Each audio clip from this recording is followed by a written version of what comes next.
Sa isang sityo sa kabundukan ng Zambales, nakatira ang magkaibigang Mario at Lito.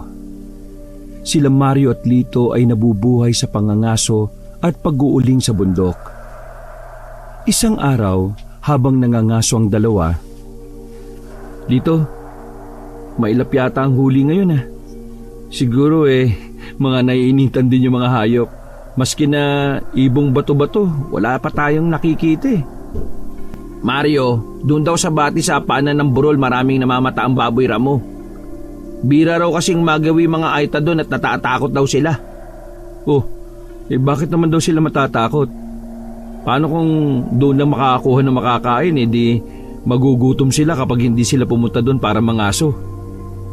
Ayon daw kay Apo Imo, yung pinakamatanda sa tribo dyan ng aita sa kabilang sityo, ayaw raw nilang gumawi at mangaso sa bati sa paanan ng burol.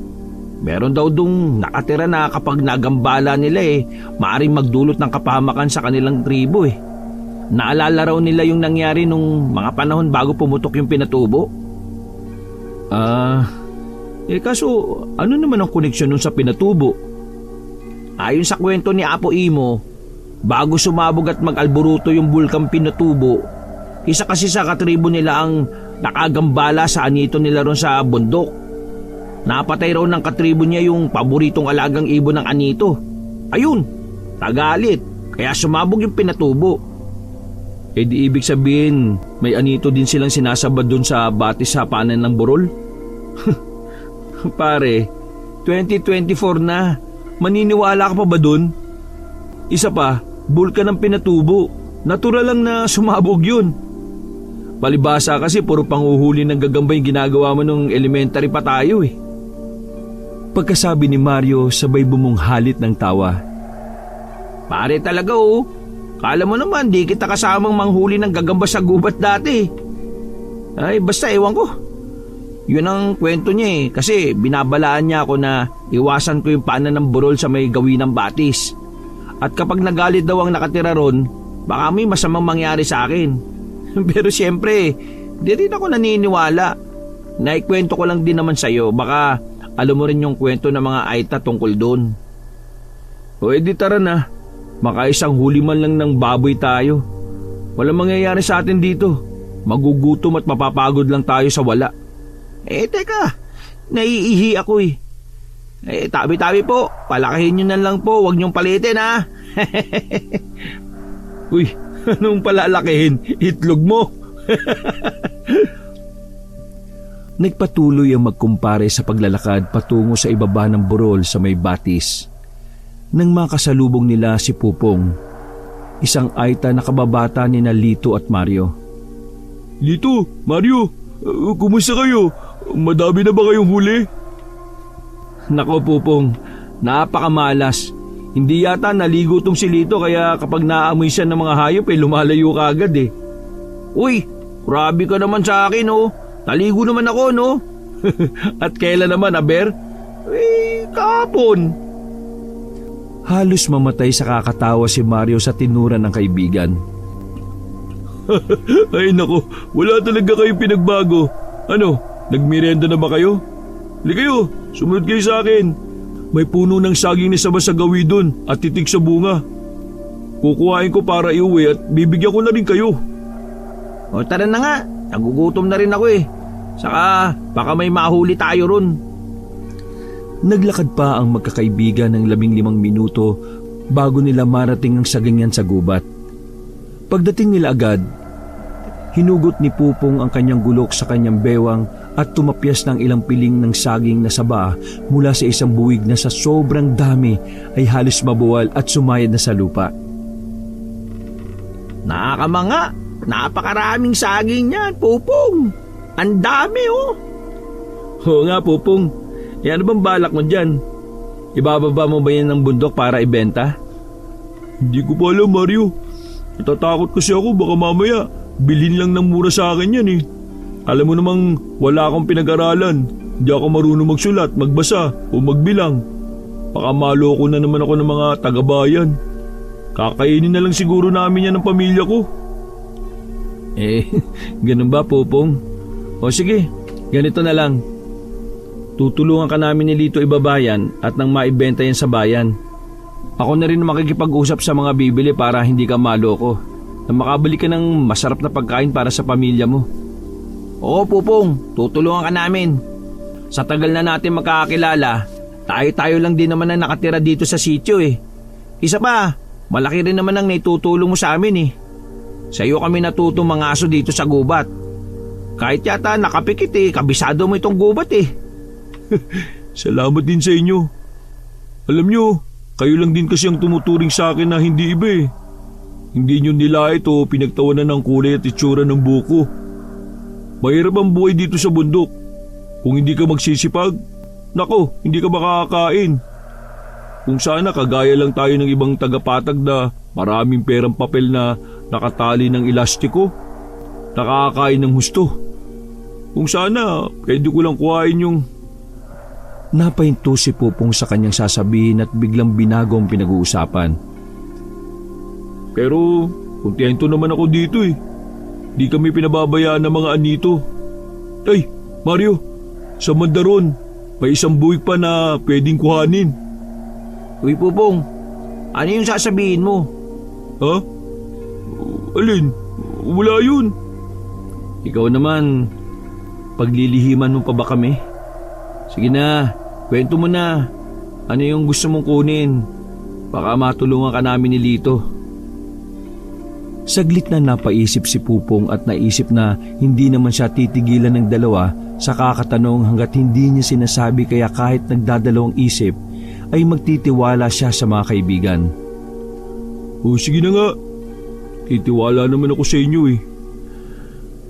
Ganito kasi yun. May kwento kasing umiikot sa aming tribo tungkol sa kakayanan ni Apo Imo. Siya di ba yung pinuno at manggagamot ng tribo? May mga kwento kasi siya tungkol sa isang anito na naninirahan dun sa may malapit sa bati sa ibaba ng burol. Mahigpit niya kaming pinagbabawalan na huwag daw gagambalay ng lugar na yun.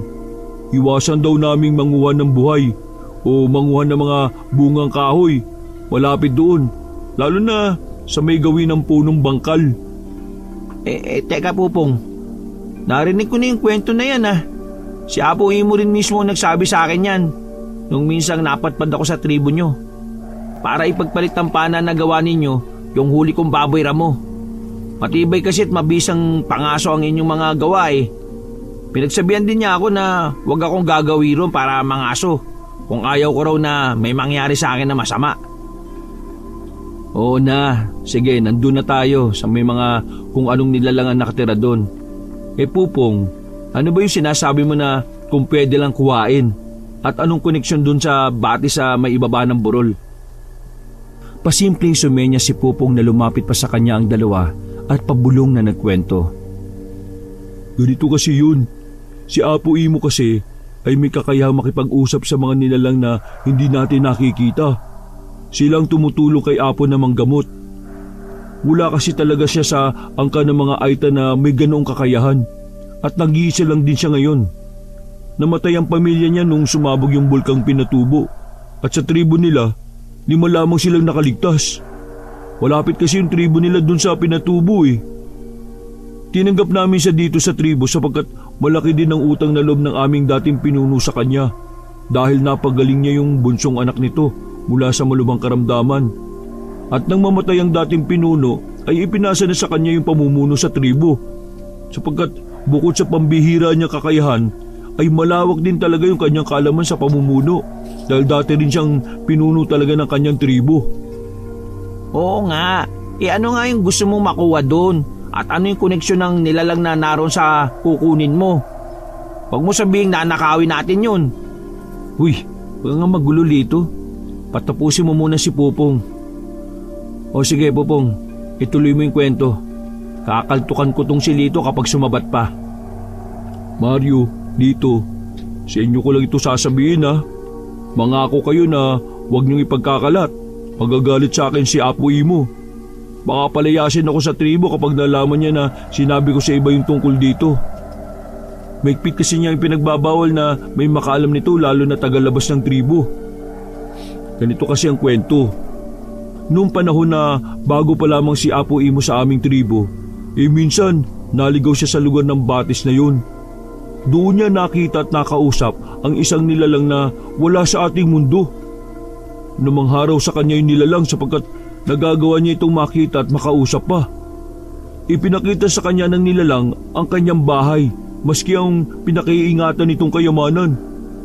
Kampante ang nilalang kay Apo Imo sapagkat nakita at naramdaman ito na walang mali siya o intensyon yung matanda sa kung anong meron siya, sapagkat nakita ang nilalang ng isang mapagkakatiwalaang kaibigan kay Apo Imo.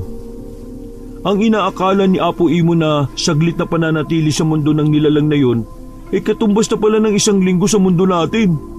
Inihatid siya ng nilalang papalabas at nagulat siya sapagkat sa isang guwang sa malaking bato sa batis sila lumabas. Ang nilalang ay nagbagong anyo bilang isang malaking bayawak at inabisuan si Apo Imo na balaan ng iba pa niya mga kakilala tungkol sa lugar niya na huwag gagambalain o sisirain. Nagbilin din ng nilalang na kung bibisita siyang muli huwag pupunta sa pagitan ng alas 6 ng gabi hanggang alas 5 ng umaga sapagkat lumalabas siya upang kumain at mamasyal sa gubat.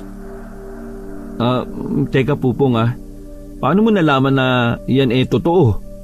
Oo nga, baka naman tinatakot lang niya yung mga kabataan para hindi sila maglaro doon sa lugar na yon. Hindi, Lito. Totoo yung ikinuwento niya sa aming lahat yan, lalo na sa mga kabataan ng tribo. Subalit, isa sa nagkwento sa akin ng tungkol sa pangyayari nang mawala si Apo ng isang linggo ay ang aming dating pinuno. Yung kayamanan, paano mo naman nalaman na totoo? Ganito kasi yun. Isang araw, habang ako'y nasa gubat at nangunguha ng bungang kahoy, nakita ko si Apo Imo na naglalakad na may dalang malaking supot na hindi ko malaman kung ano yung laman nun. Tapos, patungo dun sa may batis. Nagtaka ako kung bakit si Apo naglalakad ng mag-isa sa gubat. Siya ngayon aking palihim na sinundan. At nagulat nga ako kung bakit siya papunta ron, samantalang ipinagbabawal nga niya ang tumungo ron. Pagkatapos, ano yung nasaksihan mo? Halos mamuwalan si Lito sa pagkain ng saging.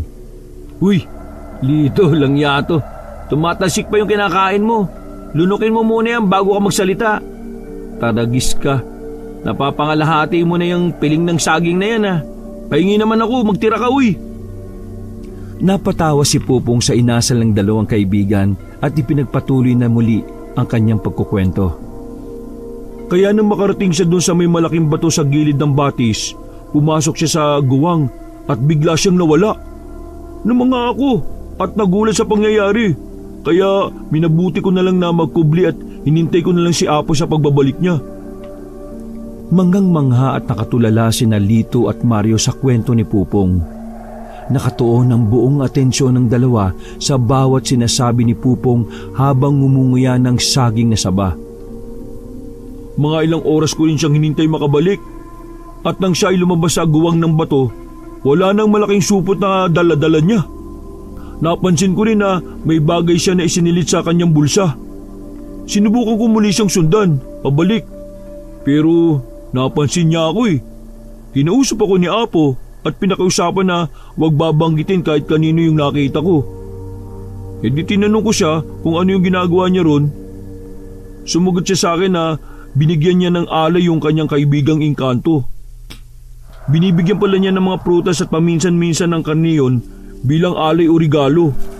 Bilang kapalit ng kanyang regalo o alay, dinukot ni Apo Imo yung laman ng kanyang bulsa at ipinakita sa akin ang isang singsing na gawa sa purong ginto na may hiyas na pula. Doon ko napagtanto na hindi isang anito gaya ng mga una niyang kwento ang nandun sa batis, kung hindi isang engkanto. Napanganga at kuminang ang mga mata ni Lito at Mario sa kanilang nalaman. Ibig sabihin, Pupong, maraming kayamanan doon? Pupong, yayaman na tayo. Kapag nakuha natin yun, makakalis na tayo dito sa bundok at makakapamuhay ng masagana sa patag. Hindi ko iniisip ang yumaman Masaya naman ako kung anong meron dito sa bundok. Isa pa, natatakot din ako baka kung ano yung mangyari kapag pinakialaman natin ng bagay na hindi sa atin Tapos hindi pa taong nagmamay-ari. Wala naman sigurong masama kung kukuha tayo ng kaunti lang. Saka baka hindi na niya yun mapansin sa dami ba naman siguro na kayamanan niya. Hindi na niya mapapansin yun kung mababawasan ng konti. Oo nga, Pupong. Tig-isang dakot lang siguro tayong 3, sapat na. Oo, sakto nga doon kami talaga papunta nitong si Lito eh. Kasi sabi niya, maraming baboy ramo doon. Huh? Nakalimutan niyo na ba? Hindi ba sabi sa kwento ko kanina, umaalis lang doon ang engkanto pagsapit ng alas 6 ng gabi at bumabalik ng alas 5 ng umaga. Ibig sabihin, nandun pa siya ngayon. Saka, pakiusap, Mario, Lito. Huwag na ninyong pag-interesan yung bagay na yun. Ayoko may mangyari masama sa inyo eh. O sige, ganito na lang. Total, wala kayong huli ngayon. Tulungan nyo na lang akong ibaba itong mga saging sa patag upang ibenta. At paghatian na lang nating 3 yung mapagbebentahan. Okay, sige. Mabuti pa nga siguro. Saka baka abutin pa tayo ng dilim dito eh. Naghihintay pa sa akin na mag-ina ko sa bahay ngayon. Uy, ayaw nyo talaga.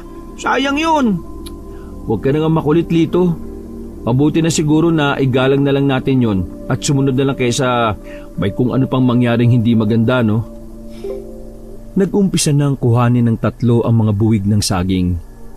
Nagsimula na silang maglakad patungo sa patag upang ibenta ang kanilang mga dalang saging at para makabili na rin ng pasalubong sa kanilang pamilya. Habang naglalakad, hindi mawala sa isip ni Mario ang kwento ni Pupong. Naiisip niya kung anong klaseng nilalang ang naroon. Kung anong itsura, kung mabait ba talaga ito. Samantala, ganon din si Lito na naiisip din ang kwento ni Pupong pero tanging tungkol sa kayamanan ang naglalaro sa isipan niya. Iniisip niya kung gaano karami yon. Ano-anong kayamanan ba ang meron doon? May diamante ba? May mga gintong barya? May mga kwintas na perlas? Iniisip niya kung ano kaya ang maaari niyang mabili sa kayamanan. Naiisip din niya na maaari na niyang ligawan ng matagal na niyang gusto na si Salome at may pagmamalaki na siya sa dalaga. Madadalas na rin ang paliligo niya kasi makakabili na siya ng sabon. At nang sa hindi inaasahan dahil sa pangangarap ng gising, natisod si Lito. Tawang-tawa naman sila Mario at Pupong sa nangyari. Ano, Lito? Anong nangyari sa'yo? Ilan ba nahuli mong palaka, ha? Uy, Lito, ano ba kasi iniisip mo? Malamang si Salome iniisip niyan. Yung tindera ng karyoka dyan sa patag. Patay na patay kasi si Lito dun eh. Dahil malaki ang dibdib. Uy, Mario, hindi yun ang nagustuhan ko sa kanya, no? Ano naman ang nagustuhan mo sa kanya kung hindi yun? Sige nga. Magaling kasi siyang magkwente eh. Matalino at maganda pa. Tapos, malaki nga yung dibdib. Walang hiya ka. Manyakis. Talaga, manyakis ka. Kunwari ka ba oh? Naghagalpakan sa pagtawa magkakaibigan. Biglang tumigil sa pagtawa si Pupong nang may kakaiba siyang narinig. Isang angin mula sa isang mabangis na hayop. Luminga-linga siya ngunit wala naman siyang nakita. Sa hindi niya maipaliwanag na dahilan, pakiramdam niya na may nagmamatsyag sa kanila na hindi naman niya makita. Tumaas ang kanyang balahibo at tila may malamig na hangin ang dumaan sa kanya. Dahil doon, natahimik si Pupong at nag-iba bigla ang itsura ng kanyang muka. O Pupong, bakit ka natahimik bigla? Oo nga, ano ba nangyari sa iyo? Masama bang pakiramdam mo? Ako na muna magbubuhat ng dala mo. Hindi niyo ba yun narinig? Yung angil ng isang mabangis na hayop? Wala ba kayong nararamdaman? Sus, Pupong, guni-guni mo lang yan. Paano mabangis na hayop? Dito na tayo lumaki, no? Alam naman natin na walang mabangis na hayop dito sa gubat. Walang lobo, leon o tigre na nakatira dito. Maski natatakutan ko pa nga si amang ko pag nagagalit eh. O siya, tama na yung kalokohan. Gagabihin tayo pag hindi tayo nagmadali. Sige ka, Lito.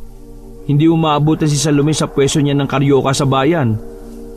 Pupong, kung hirap ka at masama ang pakiramdam mo, Hayaan mo na kami muna ni Lito magdala niyang mga bitbit mo. Sige lang. Tara na. Ayos lang ako. Kaya ko nito. Salamat ha. Nagpatuloy sa paglalakad ang magkakaibigan at binaliwala na lamang ni Pupong ang kanyang nararamdaman. Samantala, sa tribo ni Pupong na nasa gilid ng talampas, habang nagsisindi ng binalot na tabako si Apo Imo, ay nakatanaw ito sa kapatagan. May masamang pangitain siyang biglang nakita. Hindi niya maipaliwanag kung bakit balisa ang mga ibon, tapos may mga uwak pa sa may puno ng yakal na katabi ng kanyang kubo. Mga nakadapo at tumuhuni ang mga ito. Tila nagpapahiwatig na merong mangyayaring hindi maganda. Mabilis na nagtungo sa kubo si Apo Imo para kumuha ng sari-saring dahon at inihalo sa bunot ng nyog. Sinindihan niya ang mga ito at umusal ng orasyon upang makontra ang hindi magandang pangitain.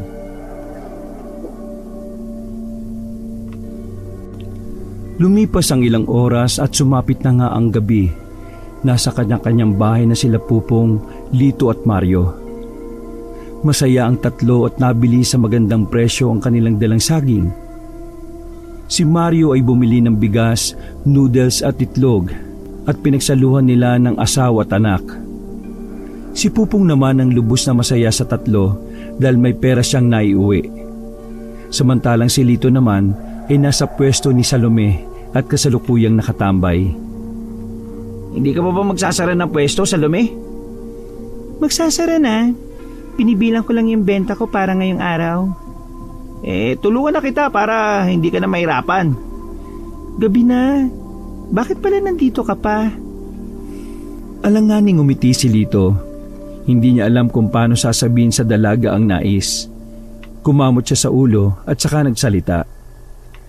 Ang totoo niyan kumita ako ngayong araw sa pagbebenta ng saging. Aayain sana kita na magmeryende o kumain muna sa labas. Libre ko naman. Naku, ikaw talaga, Tolits. Mas maganda kung itago o ipunin mo yung kinita mo. Sa bahay na lang ako kakain, no? Ha? Ganun ba? O sige. Pero pwede ba kitang dalawin minsan sa inyo? Ituwing gabi lang naman ako nasa bahay Maghapon ako nandito sa pwesto. Dito na lang kita pupuntahan. Ikaw bahala. Basta hindi nakakaabala sa'yo. Naku, hindi Kahit kailan, hindi ka magiging abala sa akin, no? Pagkasara ng pwesto ni Salome ay nagpresenta pa si Lito na ihatid ang dalaga sa bahay nito. Hindi naman tumanggi si Salome. Hindi na rin nagtagal si Lito na makapasok ang babae sa bahay ay nagpaalam na siya na uuwi na. Habang nakaiga si Lito sa papag ay inalala niya ang naging kwentuhan nila ni Salome. Napapangiti pa siya habang iniisip ang magandang mukha nito. Maya-maya ay biglang sumagi sa isip niya ang tungkol sa kinuwento ni Pupong. Totoo kaya yung kwento niya na yun? Subukan ko kayang pumunta ron para maalaman ko kung totoo. Isang plano ang nabuo sa isip ni Lito ng gabing yon. Hindi muna niya sasabihin sa dalawa ang pinaplanong gawin dahil tsak na pipigilan lamang siya. Kinabukasan, maagang nagising si Lito. Pinunta niya kaagad ang kaibigang si Mario para itanong kung ano ang gagawin nila para sa araw na yon. Ang aga mo naman yata ngayon. Maaga akong nakatulog kagabi kasi may magandang nangyari sa akin At ano naman ang magandang nangyari na yan, Aber? Nakakwento ako si Salome at inihatid ko pa siya sa bahay niya. Sayang nga lang, hindi siya pumayag na kumain kami sa labas kagabi. Hindi makapaniwala sa narinig si Mario. Sigurado ka na ba talaga sa panliligaw mo dyan kay Salome, ha? Oo naman, Kung hindi ako seryoso, hindi naman ako mag-aaksaya ng oras Buti ka nga at may sarili ka ng pamilya. Ako, binata pa rin. Pangarap ko rin magkaroon ng asawa at anak, no? Paano mo nga gagawin yun? Sarili mo pa nga hirap ka ng pakainin tapos magdadagdag ka pa ng pakakainin. Hindi madali sa totoo lang. Kaya nga mag-iipon muna para kahit papaano may maipakain sa pamilya kung sakali. Teka, saan ba tayo pupunta ngayon? Manguha lang ulit tayo ng saging sa gubat para may maibenta tayo. May mga natira pa naman dun eh. Oy, sige. Teka lang. Magbibis lang ako. Pagkatapos makakuha nga ng saging ay pumunta na sa bayan ng dalawa para magbenta. Hindi naman nagtagal at naubos din ang tinda nila. Masaya na naman si Mario dahil may naiuwi na naman siyang ulam para sa tanghalian at hapunan nila ng pamilya niya. Nagpaalam na si Mario na uuwi habang si Lito ay dumaan pa sa pwesto ni Salome. Bumili pa siya ng masarap na tinapay para ibigay sa dalaga. Pagdating ni Lito sa pwesto ni Salome ay agad niyang iniabot ang dala. Buong puso naman na tinanggap ni Salome ang bigay ng binata sa kanya. Bumili rin si Lito ng tinda nitong karyoka saka kinain doon habang nakatambay. Tapatin mo nga ako, Tolits. Naniligaw ka ba ng lagay na yan? Sa narinig, muntik mabilaukan si Lito. Maagap naman na nagbigay ng tubig si Salome. Grabe, nakakabigla naman yung tanong mo. Kahit ako nabigla rin siya na itanong ko, pasensya na. Kung ayaw mong sagutin, ayos lang naman. Ang totoo niyan, matagal na akong may gusto sa'yo pero nahihiya ako kung paano manligaw Nakita mo naman ang pamumuhay na meron ako, di ba? Mahirap lang din ako at walang may pagmamalaki na kahit ano sa'yo. Alam mo, Tolits, tatapatin na kita ha. Ayaw ko naman na umasa ka sa wala. Pangarap ko rin naman magkaroon ng asawa pero ayaw ko nang mahirap kagaya ko. Iniisip ko rin naman ang future ko, di ba? Ha? Ganun ba? Kung magkaroon ako ng maraming ipon at pera, may tsansa kaya ako na magustuhan mo rin? Hindi ko pa masasabi, Tolits. Hanggang makauwi si Lito ay hindi pa rin humuhupa ang nararamdaman niyang kalungkutan. Paulit-ulit bumabalik sa isipan niya ang mga sinabi ni Salome sa kanya. Naisip niya na busted agad siya sa dalaga. Nakaramdam ng galit si Lito. Bakit kasi siya ipinanganak na mahirap? Kung mayaman sana siya ay baka lahat ng gusto niya ay nakukuha niya. Sawa na siyang maging mahirap sa totoo lang. Wala lang talaga siyang pagpipilian kundi magtiis sa sitwasyon na meron siya. Nang gabing yon ay isang plano ang nabuo sa isip niya. Desperado na siya. Bahala na kung ano ang mangyayari sa kanya sa gagawin. Ang mahalaga ay sinubukan niya. Nang gabing yun ay umalis si Lito. Tahimik siyang pumunta sa batis. Nang matanaw niya ang guwang doon, ay dahan-dahan siyang pumasok. Ganun na lang ang pagkamangha niya nang makita ang loob ng guwang. Kung titingnan yun mula sa labas, aakalain na maliit lamang ang loob nun. Pero pagdating sa loob ay napakalawak pala nun. Parang nasa loob siya ng kuweba. Sinindihan niya ang dalanggasera at inilawan ng daraanan. Nasa kalagitnaan ng paglalakad si Lito nang makita niya ang mga ginto na nasa lupa. Halos lumuwa ang mga mata niya dahil hindi halos makapaniwala sa nakikita.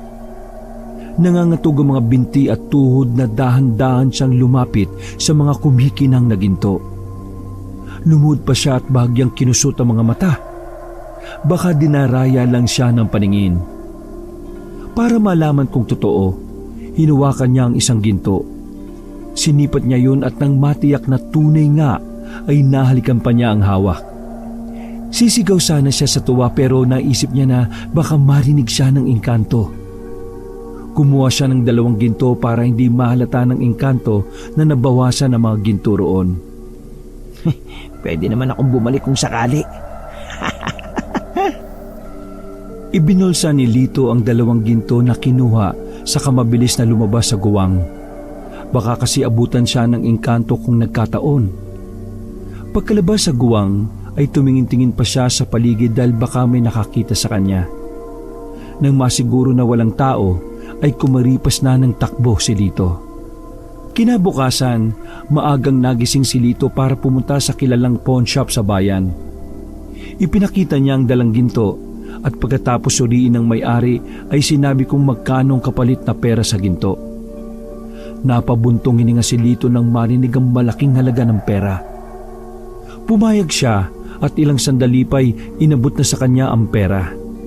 Inilagay niya yon sa plastik saka bumili ng masarap na ulam. Nagulat pa si Mario nang dalawin siya ni Lito. Labis niya ring ikinagulat na may dala itong lutong ulam para sa kanya. Aba, himala, may pasalubong ka? Dito na rin ako makikikain sana eh. Nainip kasi ako sa bahay. Bakit nag-abala ka pang bumili ng pagkain? Ngayon lang naman yan. Sige, may sinaing na dyan. Tara, kumain na tayo. Habang kumakain ay masayang nagkukwentuhan ng dalawa. Gustong-gusto nang sabihin ni Lito ang tungkol sa kapangasang ginawa niya kagabi, pero sa tuwing susubukan niyang banggitin ay parang nauutal ang dila niya. Uy, maraming salamat pala sa dala mo ha. Tuwang-tuwa yung mga bata na masarap yung makakain nila ngayon eh. Wala nga naman tol. Kapag may pera ulit ako, grocery naman ang ibibigay ko sa'yo. Uy, sobra-sobra na yata yan ha. Ano ka ba? Magkaibigan tayo kaya hindi naman masamang magbigay no? Kinabukasan, si Pupong naman ang pinuntahan ni Lito.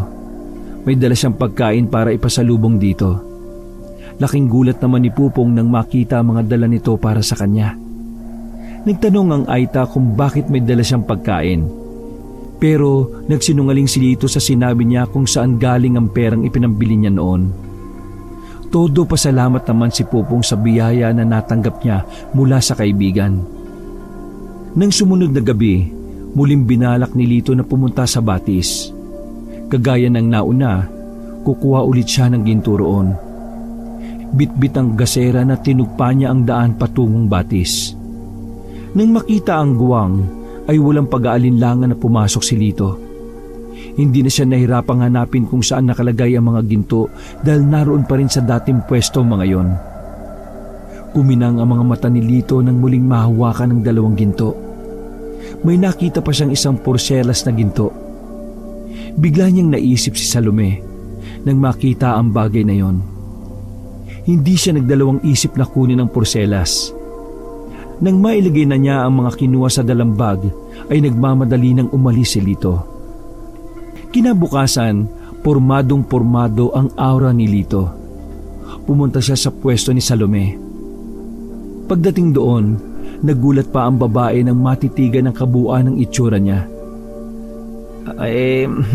Nandito ako kasi may ibibigay sana ako sa iyo eh. Ha? Pagkain ba yan? Sakto dahil medyo nagugutom na ako.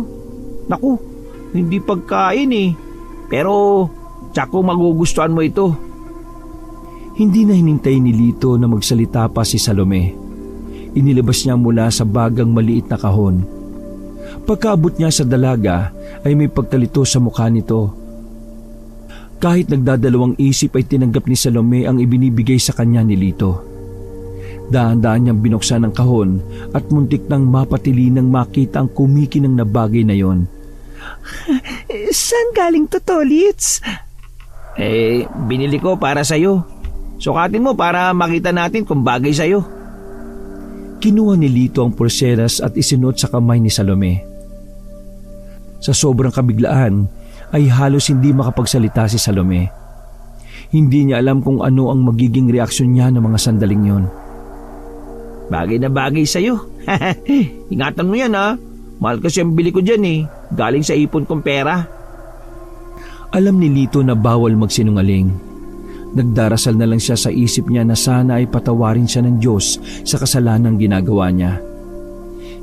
Bakit mo ko kailangan ibili nito, Tolits? Para mapatunayan ko sa'yo na kaya rin kitang ibili ng mga material na bagay.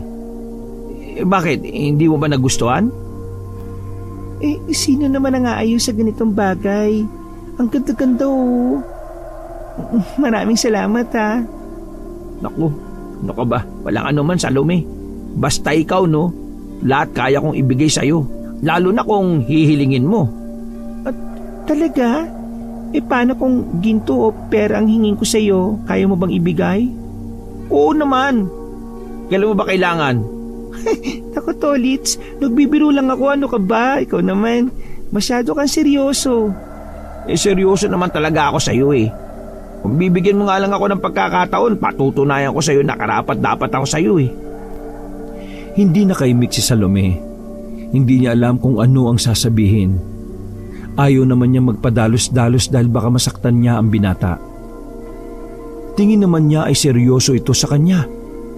Hindi lang din siya makapaniwala na may pagtingin ito sa kanya. Tinitigan ni Salome ang kumikinang na pulseras. Tingin niya ay si Lito ang daan para guminhawa ng kaunti ang buhay niya. Kapag sinagot niya ito, baka maalis na siya sa pwesto na yon at sagana na siyang mamumuhay sa bahay. Hindi na siya mapapagod sa kakaluto at kakatinda ng karyoka. O sige na Salome, dito na muna ako ah. Salamat ah. Sige Tolits, ingat ka. Gabi, pagka-uwi ni Salome, ay sumisipol-sipol pa siya habang naghahanda ng ipampapaligo sa banyo. Hindi maalis ang tingin niya sa napakagandang kumikinang na pulselas. Hindi pa rin siya makapaniwala na bigay yun sa kanya. Nakadagdag sa saya niya ay noong nalaman niya naggawa sa tunay na ginto ang porselas. Nagpunta siya sa pawn shop kanina para ipatingin ang nasabing porselas. Medyo duda kasi siya kung totoo yun o peke. Pagkatapos suriin ng lalaki ang porselas, ay sinabi nito na tunay ang ginto nun. Tinanong ni Salome kung sakaling ibenta niya ay magkano ang aabutin. Sumagot ang lalaki na nakakahalaga yon ng 50,000. Nanlaki ang mga mata ni Salome pagkarinig sa presyo. Inuudyokan pa siya ng lalaki na ibenta na lamang niya ang alahas pero sa huli ay tumanggi rin siya. Baka hanapin yun ni Lito sa kanya at baka magalit kapag nalamang ibinenta niya. Nang marinig na Salome na umaapaw na ang tubig sa timba, dali-dali siyang pumasok sa banyo para patayin ang gripo. Nagubad na siya at nagsimulang maligo. Samantalang isang nakakatakot na nilalang ang nakatayo sa labas ng bahay ni Salome. Nanlilisik ang mapupulang mga mata nito habang sumisinghot-singhot sa paligid. Naaamoy niya ang babae at yun ang balak niyang biktimahin ngayong gabi. Hanggat maaari ay ayaw niyang mambiktima sa lugar nila pero sinusubukan siya ng pagkakataon. Kung hindi dahil sa oportunistang babae na si Salome, hindi sana magnanakaw ang panghas na lalaki sa tirahan niya. Nalaman niya na may ninakaw na ginto at porselas ang lalaki sa loob ng guwang kung saan siya lihim na naninirahan. Hindi niya muna papatayin ng mandarambong. Uunahin niya ang babae na tumanggap ng alahas na pagmamay-ari niya. Nagsimula ng humakbang ang aswang. Sa likod siya dumaan dahil bukas pa ang pinto roon. Pagdating sa harapan ng banyo, ay bigla niyang sinipa yon. Nang makita siya ni Salome sa nakakatakot na itsura, ay tumiliyo na malakas. Umatungal din sa galit ang aswang at kinalmot si Salome. Tumama ang matatalas nitong kuko sa dibdib at sa lieg ng dalaga. Wala siyang balak kainin ito. Gusto lang niyang patayin. Nang sa tingin niya ay hindi na ito humihinga, ay saka siya umalis na parang walang nangyari. Kinabukasan, parang daloy ng kuryente na kumalat sa buong sityo ang karumal-dumal na nangyari kay Salome. Nagkukumahog naman na pumunta si Lito para alamin ang tunay na nangyari. Naabutan niyang isasakay na sa patrol car ang walang buhay na katawan ni Salome. Gustong magwala ni Lito ng oras na yun pero pinigilan siya ni Mario na kasalukuyang naroon din. Sabihin mo Mario, hindi to totoo. Magkausap at magkasama pa kami kahapon eh. Kaya paanong nangyari na patay na siya? Hindi ko rin alam. Wala pang makapagsabi kung sino ang may gawa niya kay Salome. Nakita kong katawan niya eh. May malalalim siyang kalmot sa leeg at sa dibdib. Baka may nagtangkang pumasok sa bahay niya at ginusto siyang gawan ng masama. Kung sino man siya, hahanapin ko siya. Pagbabayari ko siya sa ginawa niyang pagpatay kay Salome. Pre, huwag mong ilagay ang batas sa kamay mo. Hayaan mo ang may katungkulan ng gumawa niyan. Ang saya-saya pa niya kahapon dahil binigyan ko siya ng porselas eh. Yun na palang huling beses na makakausap ko siya. Ang hirap namang tanggapin, Mario. Malalaman din natin kung sino may gawa nun sa kanya. Teka, nasa kanya pa ba yung porselas? Tumakbo si Lito papunta sa ambulansya saka hinawi ang telang nakatabing sa braso ni Salome. Nakita niya na suot pa nito ang porselas na bigay niya. Nakahinga siya ng maluwag. Balak niyang kunin yon. Ibibenta na lang niya para mapakinabangan. Patay na si Salome kaya hindi na nito magagamit pa ang alahas. Nabalitaan ni Pupong ang nangyari kay Salome kaya naman pumunta siya sa bahay ni Lito para damayan ito. Naabutan niyang tulala ang lalaki habang hawak ang porselas. Nang mapansin ni Lito na naroon ang kaibigang Aita ay umayo siya ng upo at pinapasok ito. Nabalitaan ko nangyari kay Salome. Maski ako nagulat sa nangyari sa kanya. Totoo ba na may pumatay sa kanya? Oo. Ang inaala pa ng mga pulis baka binalak siyang pagsamantalaan dahil ubot-ubod siya sa banyo nang matagpuan siya. Grabe naman pala nangyari sa kanya, no? Anong nararamdaman mo ngayon? Siyempre, malungkot. Kung kailan naman sa tingin ko may pag-asa na ako sa kanya, saka naman nangyaring ganito. Mukhang hindi talaga kami ang nakatandaan na sa isa't isa. Marami pa namang ibang babae dyan Bata ka pa naman. Makakahanap ka rin ng babae magugustuhan at mapupusuan mo. Hindi ko alam kung makakahanap pa ako, Pupong. Naiiba si Salome sa lahat ng babaeng nakilala ko rito Napansin ni Pupong ang porselas na hawak ni Lito. Nakaagaw yun ang pansin sa kanya dahil kuminang ng tamaan ng sinag ng araw. Ang ganda naman ng hawak mo. Saan mo binili yan? Eto ba? Wala ito. Hindi naman ito totoo Pero mukhang ginto yung alahas na hawak mo Teka, huwag mong sabihin na ninakaw mo yan Uy, hindi Huwag kang nga maingay. Baka may makarinig sa'yo, isipin pa na ninakaw ko nga ito. Biro lang. Pero saan mo nga nakuha yan? Napulot ko lang to. Hindi ko naman alam kung kanino to kaya hindi ko alam saan ibabalik. Baka pwede nating ibenta para magkapera tayo. O sige. Kapag hindi hinanap na may-ari, bebenta natin to. Nasa loob ng guwang si Apo Imo ng hapon na yon. Naabutan niya ang kaibigan na nagpapahinga habang binabantayan ng mga ginto. Seryosong itsura ng lalaki habang nakatingin kay Apo Imo. Ibinaba ni Apo ang isang sako na dala at ibinigay sa kaibigan. Alam kong ikaw ang may gawa noon kay Salome. Ginawa ko lang ang nararapat. Sana hindi mo ginawa ang bagay na yon. Paano kung malaman nila ang tungkol sa iyo? Magagambala ka kapag nalaman ng mga tao rito na may kagaya mong nilalang na nakatira rito. Kung hindi pinakailaman ng mandarambong ang mga kayamanan ko rito, hindi sana yung mangyayari sa babaeng yon. Marami ka pa namang kayamanan. Bakit kaya hindi ka na lang lumipat ng lugar? Lilipat na naman? Tahimik naman ako dito, Imo. Hindi nga ako nagpapakita o nanggugulo sa mga tao rito sa lugar ninyo para maiwasan na magkaroon ng problema.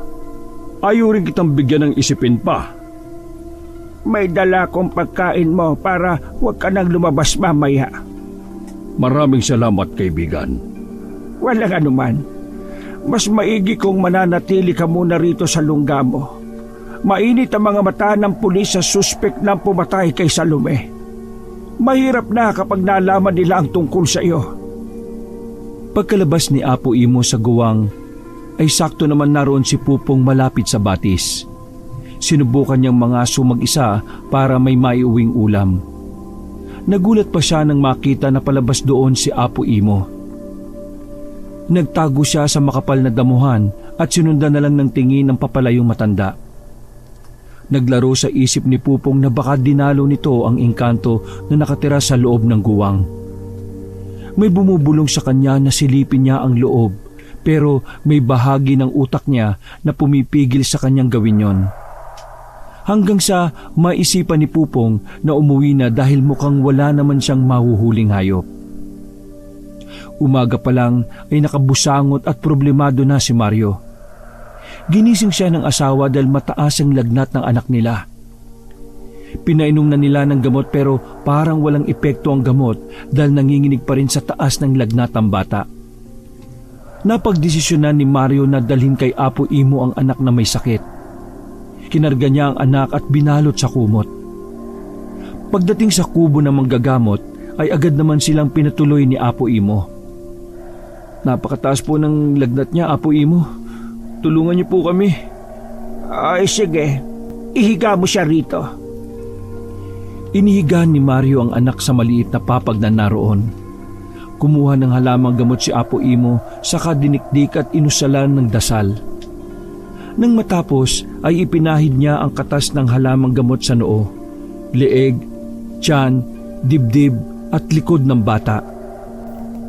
May ibang sakit na iniinda ang anak mo.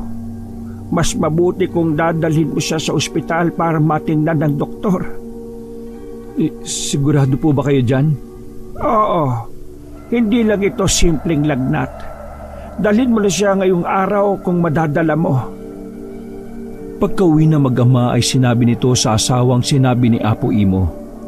Bakas ang pag-aalala sa mukha ng asawa ni Mario dahil iniisip kung saan sila kukuha o hahagilap ng pera para madala sa ospital ang anak nila. Hindi napigilang tumulo ang luha ng babae nang titigan ang nakapikit na bata. Nakaramdam naman ng awa si Mario sa asawa at anak. Siya itong padre di pamilya pero wala siyang magawa sa ganoong pagkakataon. Nagbisi si Mario at nagpaalam sa asawa na may pupuntahan saglit. Katok sa pinto ng bahay niya ang nagpabangon kay Lito. Nagulat pa siya nang mabungaran ng kaibigang si Mario. Pinatuloy niya ang lalaki at pinaupo. Lito, pre, hindi na ako magpapaligoy-ligoy pa. Kaya ako nandito kasi may malaki akong problema eh. Anong klaseng problema ba yan, Tol? Galing ako kay Apo Imo ngayong umaga eh. Dinala ko yung anak ko dahil napakataas na yung lagnat. Pero ang sabi ni Apo Imo, dalhin ko daw sa ospital yung anak ko. Kaya lang, wala kasi akong kapera-pera eh. Nakko, malaking problema nga yan. Baka naman meron ka diyang naitatabi. Peramin mo muna ako. Babayaran kita kagad kapag nagkapera na ako. Magkano bang kailangan mo? Hindi ko alam eh. Magkano bang meron ka? Teka, titingnan ko kung magkano pa yung pera ko dito.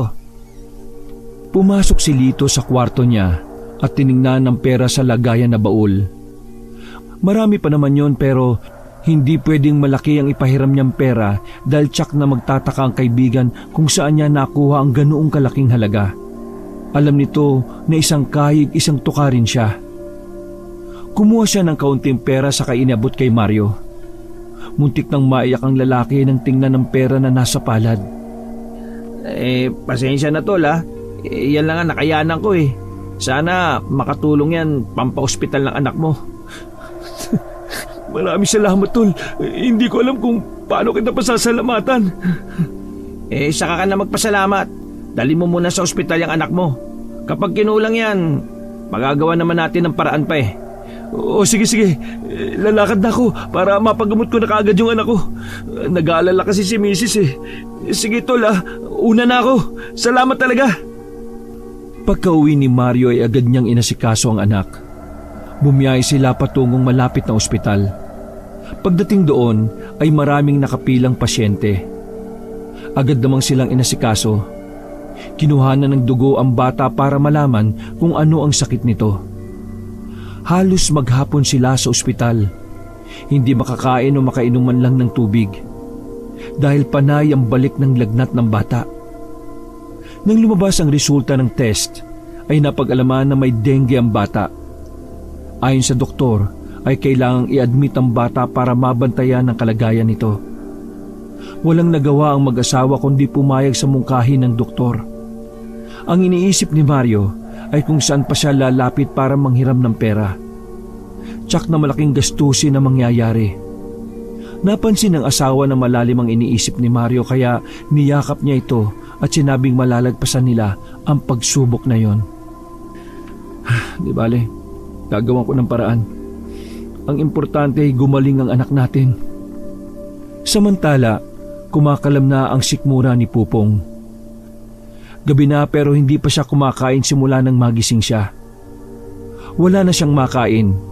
Nagkaroon pa ng tagtuyot sa lugar nila kaya nangamatay ang mga tanim na gulay. Sinubukan niyang mangaso pero walang mahuling hayop saan mang bahagi ng gubat at bundok.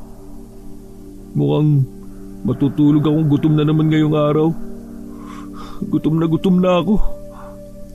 Narinig pa niyang tumunog ng malakas ang sikmura niya. Napaupo na lang siya at nag-iisip kung saan pwedeng pumunta para manghingi ng pagkain. Biglang pumasok sa utak niya ang dalawang kaibigan. Nagmamadali siyang lumabas at unang pinuntahan ang bahay ni Mario. Pagdating doon ay nakailang katok siya pero parang walang tao sa loob ng bahay. Kung hindi pa sinabi ng kapitbahay na pumunta sa ospital sila Mario, ay hindi pa niya malalaman ang nangyari sa kaibigan. Sunod niyang pinuntahan ang bahay ni Lito. Nakakailang katok na siya nang bumukas ang pinto at iniluwa ang lalaki na parang naistorbo pa niya sa mahimbing na pagkakatulog. Oh, Pupong, ano ba? Napadaan ka. Gabi na. Uy, pasensya na kung naistorbo kita ha. Wala na kasi ako maisip na mahihinga ng pagkain eh. Gutom na ako. Baka naman may pagkain ka dyan. Sus, pagkain lang pala eh. O tara na sa loob. Marami akong pwedeng lutuin dun.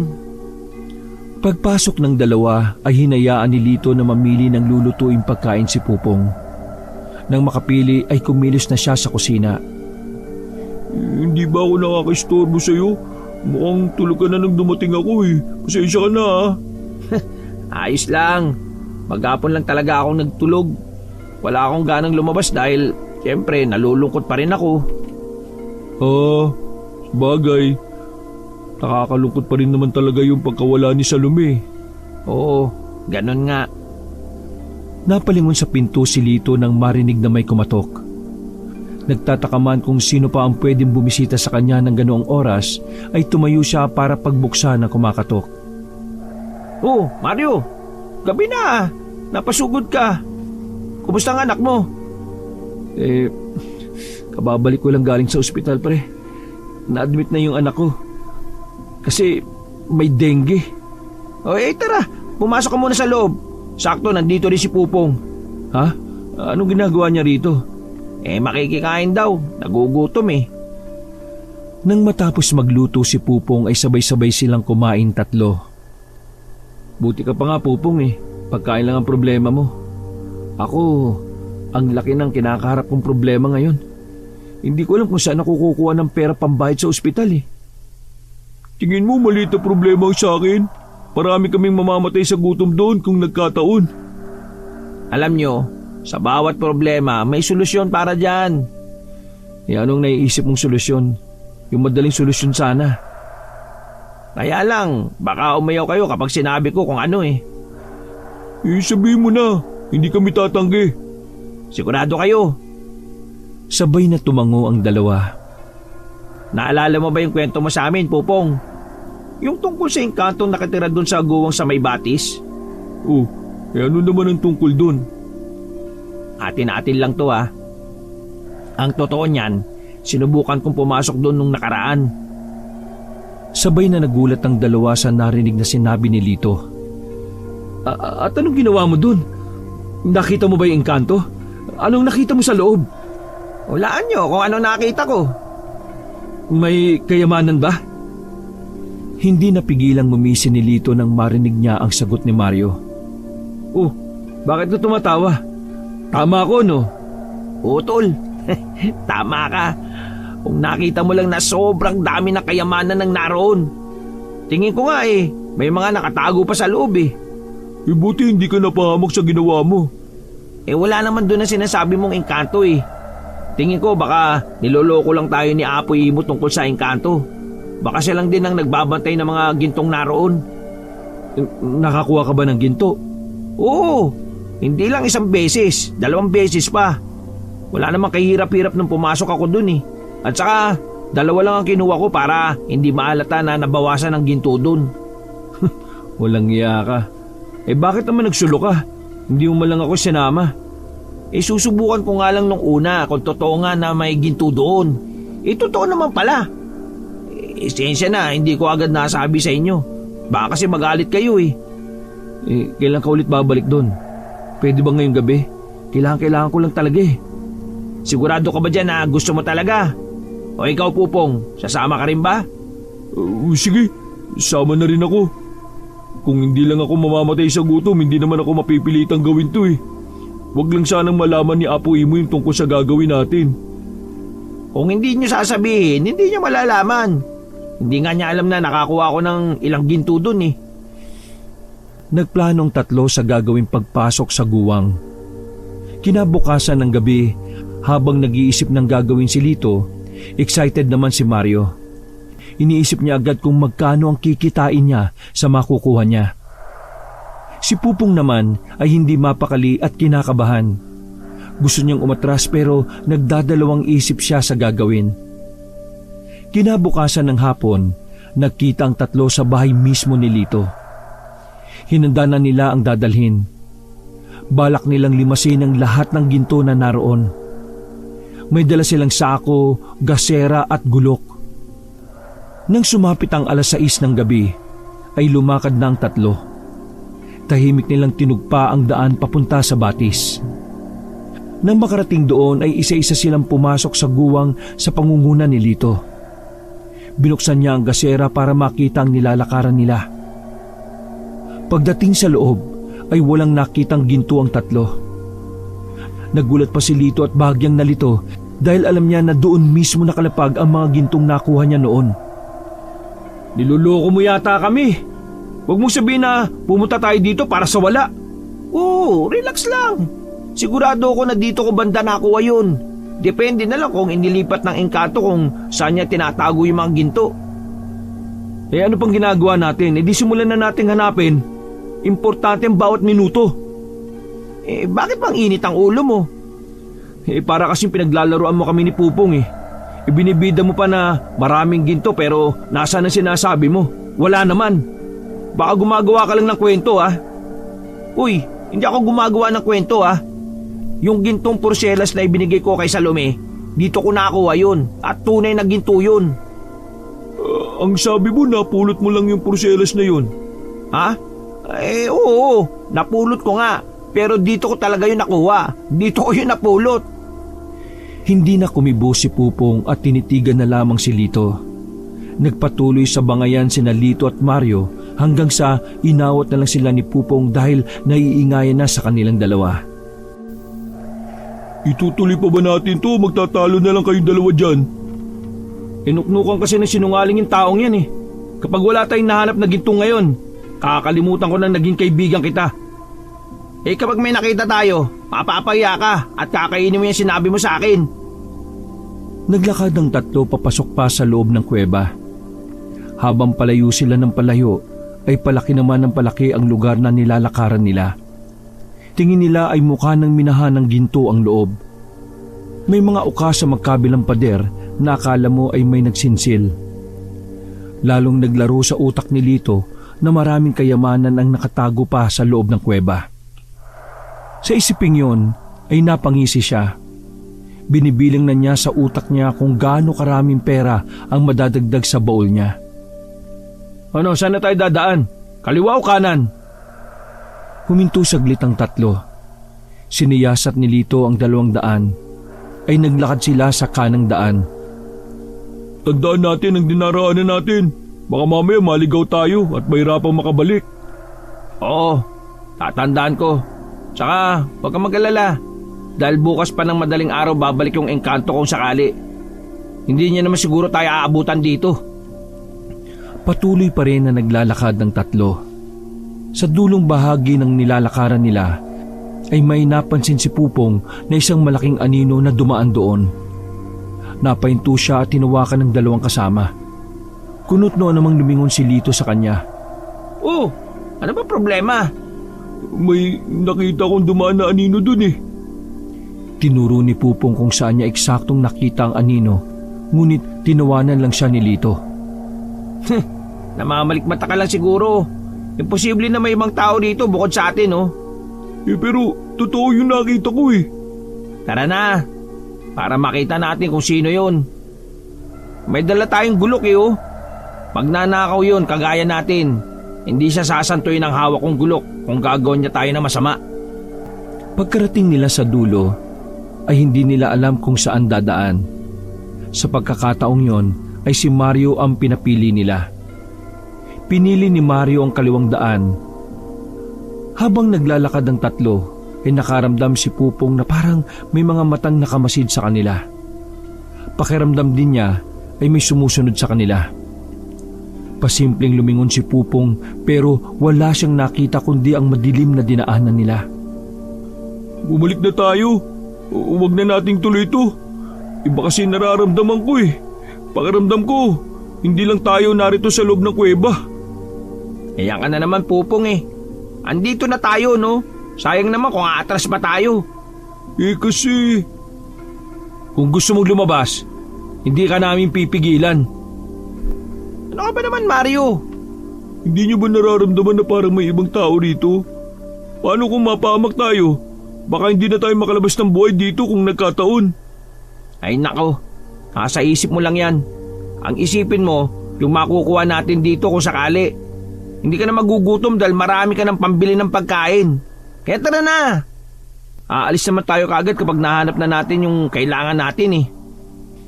Wala nang nagawa si Pupong nang hilahin siya ni Lito. Habang naglalakad ay panay pa rin ang lingon ni Pupong mula sa nilalakaran nila. Alam niya na may mali sa nangyayari, pero hindi niya rin matukoy kung ano yon.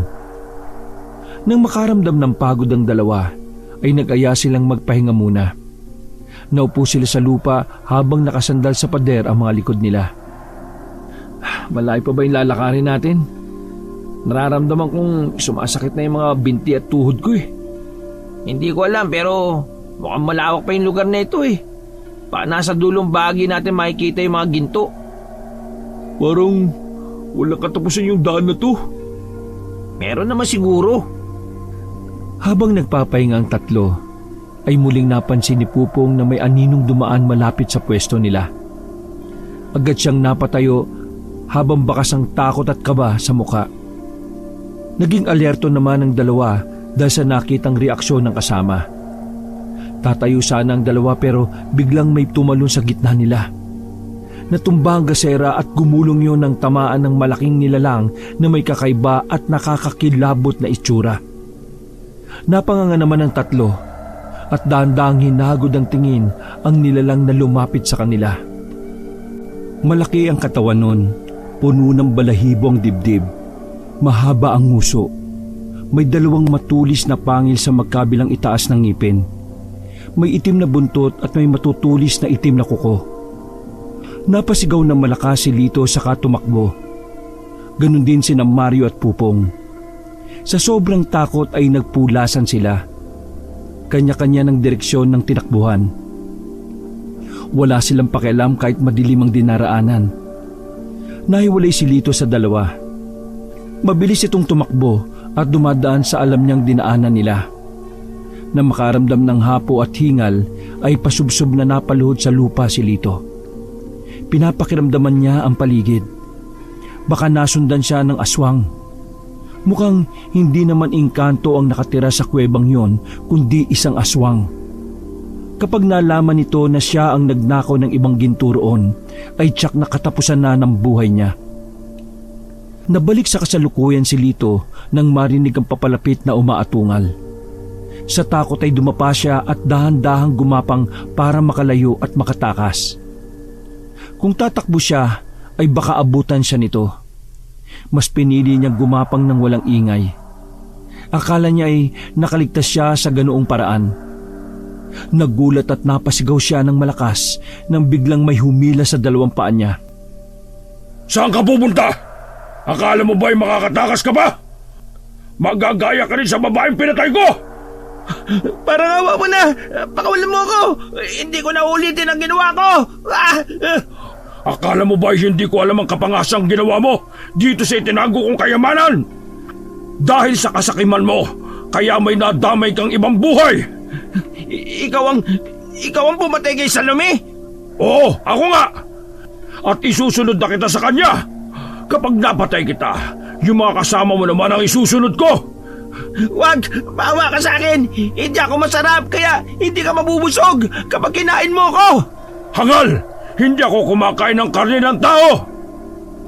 Pinilit ko mawala ni Lito sa pagkakahawak sa kanya. Binuhat siya nito at inihagi sa isang bahagi ng pader. Tumama ang likod niya sa matigas na pader. Sinubukan niyang tumayo pero parang nabalian yata siya. Naramdaman niyang gumuhit ang sakit sa spinal cord niya. Pinilit niyang gumapang habang taimtim na nagdarasal na sana ay makaligtas siya sa kamay ng aswang. Pero mukhang dumating na ang karma sa kanya. Naramdaman ni Lito na may matulis na kuko na bumaon sa likod niya. Tumagos yun sa dibdib niya kaya sumuka siya ng buhay na dugo. Kahit hindi maipaliwanag ang sakit na nararamdaman, ay pinilit pa rin gumapang ni Lito. Pero muling sumugod ang aswang at kinalmot ang buong likod niya hanggang sa maukayon. Napapikit na lang si Lito at ilang sandali pa ay nawalan na siya ng hininga. Nakaiga na si Apo Imo ng gabing yon pero bigla siyang nakaramdam ng balisa kaya bumangon siya.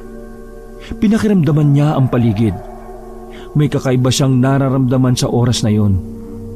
Tumayo siya at sumilip sa bintana ng kubo niya. Malamig ang ihip ng hangin. Nagbabadya ng panganib. Tumingin siya sa maliwanag na buwan. Kahit isa ay walang bituin sa kalangitan. Tanging ulap lamang ang naroon. Nagbihis si Apo Imo. Dala niya ang sandata na espada na ipinamana pa sa kanya ng ninuno niya. Alam niya na may nangangailangan ng tulong niya. Samantala, wala pa ring tigil sa pagtakbo sina Mario at Pupong. Lawit na ang dila ng dalawa sa pagod pero walang gustong huminto at magpahinga sa kanilang dalawa. Kung nakinig kayo sa akin, hindi natin naabuti ng ganito eh. Anong klaseng halimaw ang humahabol sa atin? Ayoko pa mamatay. Huwag na tayo magsisiyan pa. Malay ba natin na may ibang nakatira rito? Ang kwento mo nga, engkanto, di ba? Tingin mo ba, engkanto yung nakita natin? Isang uri ng aswang yun. Alam kaya ni Apo Imo na may nakatirang aswang dito? Malamang alam niya. Baka nga gawa-gawa lang niya yung ikinuwento niya sa'yo tungkol sa engkanto. Pero ang totoo, yung halimaw na yun ang talagang nakatira dito. Nasaan na ba si Lito? Baka napano na siya. Ang sabihin mo, baka nakalabas na siya at iniwan na tayo. Nang maaninag ni Mario ang 200, ay sa kaliwa sila tumakbo. Sana lang ay tama ang dinaanan nila para tuluyang makalabas sa bangungot na lugar na yon. Hindi napansin ni Mario ang nakausling bato. Natalisod siya kaya nadapa. Bagya pa siyang gumulong. Tumigil naman sa pagtakbo si Pupong at inaninag sa dilim ang kasama niya. Akma nang hahawakan ni Pupong si Mario pero bigla na lang umalingaw-ngawang malakas na hiyaw nito. Naalarma si Pupong. Kahit madilim ay pilit niyang tinitigan ang paligid para malaman kung ano ang nangyari sa kaibigan. Pupong! Pupong! Tulungan mo ako! Nandito na ang aswang! Sa narinig ay hindi nakagalaw sa kinatatayuan si Pupong. Nanginig ang binti at tuhod niya. Kahit binalutan ng takot ay hinanap niya ang kaibigan para tulungan. Nang makita niya ang aswang na hawak si Mario ay buong tapang na sumugod siya at sinuntok yon sa likod. Natigilan ang aswang at dahan-dahang lumingon sa direksyon niya. Inihagis ng aswang si Mario. Tumama ang katawan nito sa lupa. Eksakto namang tumama ang ulo nito sa nakausling bato. Lumabas ang masaganang dugo sa sintido ni Mario. Habang humahakbang ang aswang papunta kay Pupong, ay panay rin ang atras niya. Pasimple siyang tumitingin sa paligid. Baka may makita siyang armas na pwedeng magamit. Kaya lang naalala niya na isang gulok lang pala ang dala nila at si Lito pa ang may hawak. Isang paraan na lang ang naisip niya. Wala siyang pagpipilian kundi tumakbo para makatakas. Kung lalaban siya, tsak na mapapatay siya nito ng walang kahirap-hirap. Nagbilang si Pupong sa isip ng 3. Maya-maya pa ay kumaripas siya ng takbo. Nahagi pa siya ng dulo ng kuko ng aswang. Naramdaman niyang napunit ang damit niya sa likod at mahapdi rin ang balat niya. Halos hindi na lumapat ang mga paa niya sa lupa. Malapit na siyang mawalan ng pag-asa pero bigla siyang may nabangga na isang bulto ng katawan ng tao. Nang subukang titigan yun ni Pupong ay nagsalita ang taong nabangga niya. Nasaan na ang ibang mga kasama mo, Pupong? Apo, mabutit nandito ka. Tulungan mo ako dahil inahabol ako ng aswang eh. Naiwan si Mario. Hindi ko alam kung buhay pa siya. Si Lito, hindi ko rin po alam kung nasaan eh. Bakit kasi napakatigas ng ulo ninyo? Tingnan mo ang mga nangyari sa inyo. Hindi ko po sinasadya, Apo. Nadamay lang ako. Nagipit lang kaya napilitang sumama sa kanila eh. Tara na po, Apo. Lumabas na tayo rito. Baka dumating ang aswang at patayin tayo. Kakausapin ko ang kaibigan ko para makita natin ang dalawa mong kasama. Iiwan mo ba sila rito? Gaya nga na sabi ko, Apo. Baka pinatay na sila eh. Natigilan sa pagsasalita si Pupong na makarinig ng mahinang angil sa kayabag ng mga paa na papalapit sa kanila. Sa takot ni Pupong ay nagsumiksik siya sa likod ni Apo Imo. Binuksan ni Apo ang maliit na kandila na dala. Nakita niya ang malaking anino na naglalakad palapit sa kinatatayuan nila. Nang makilala ni Gary ang taong nakatayo, ay nawala ang balasik sa mukha nito. Anong ginagawa mo rito sa ganitong oras ng gabi? Naramdaman ko na may nangyayaring masama, kaya agad akong pumunta rito. Hindi ako nagkamali. Kinalulungkot kong sabihin sa iyo pero wala nang dalawang kasama niya. Maswerte siya dahil nakaligtas siya. Pinatay mo ba ang dalawang kasama niya? Isa lang ang pinatay ko gamit ang lakas at kamay ko. Pero ang isa, hindi sinasadyang tumama ang ulo niya sa bato. Yun ang nararapat sa mga taong ganid at hindi marunong rumespeto sa pananahimik ng iba. Nakikiusap ako sa iyo, kaibigan, na huwag mo nang gagalawin ang isang ito. Kasamahan ko siya sa tribo.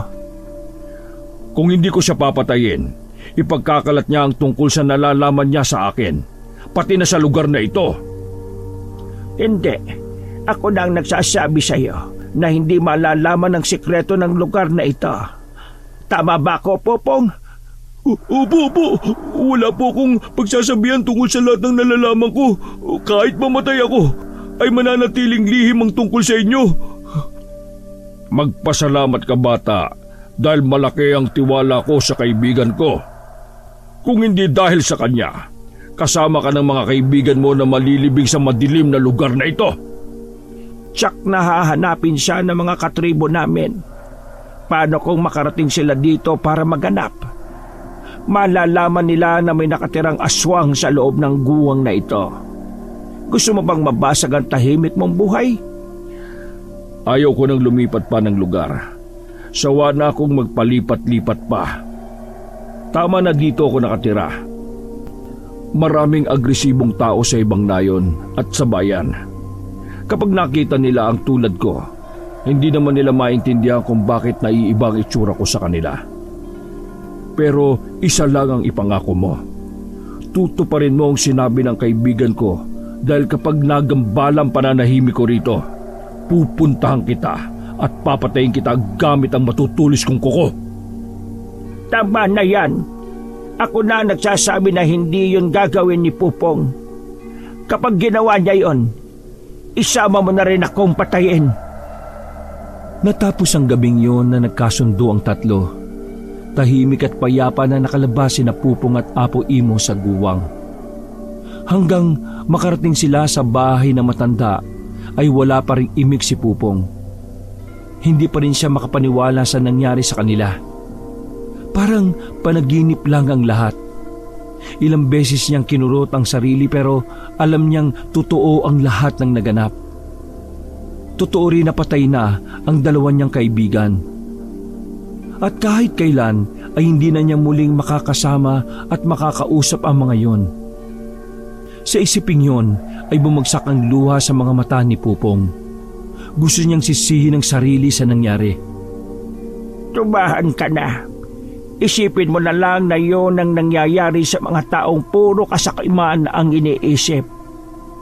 Masama ang nanlalamang sa kapwa, kaya inabot nila ang ganoong kamalasan. Magpasalamat ka na lang dahil hindi ka na gaya sa kanila. Kung una pa lang nakinig na sila sa akin, hindi sana nangyari to eh. Wala na mga kaibigan ko, Apo. Wala na sila.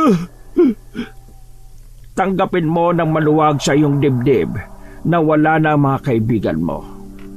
Sila mismo ang naglagay sa kapahamakan nila. Pero nagsinungaling din po kayo sa akin, Apo. Pinaniwala niyo kung engkanto nakatira sa guwang. Pero hindi pala. Bakit kayo nag-alaga ng isang halimaw sa lugar na yun? Kaya ko ginawa yon para hindi nyo naisin na pumunta sa lugar na yon. Nakita mo na ang nangyari. Kung nahuli pa ako ng dating, patay ka na rin sana ngayon. Hindi naman masama si Gary. Naging kaibigan ko siya dahil ang tanging gusto lamang niya ay matitirhan kung saan ay hindi siya gagambalain ni Numan. Dati siyang nakatira sa ibang nayon kung saan may minahan ng mga ginto. Doon niya nakuha ang mga kayamanang meron siya, kaya naman iningatan niya ang mga yon. Simple lang naman ang batas ng tao.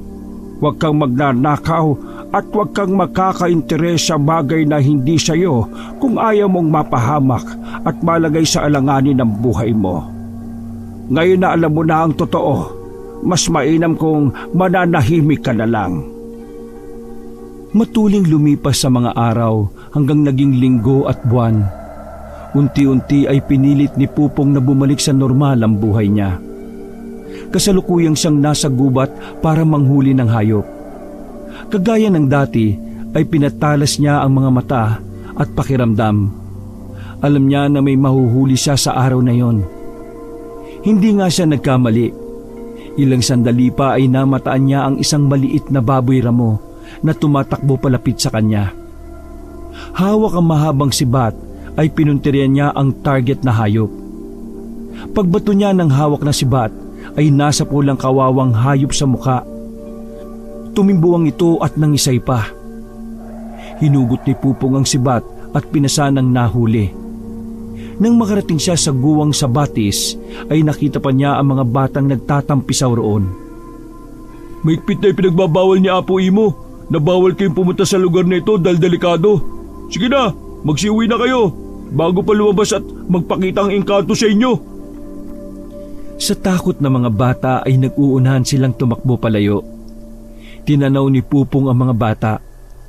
Nang mawala yon sa paningin niya, ay sinigurado niyang walang makakakita sa kanya.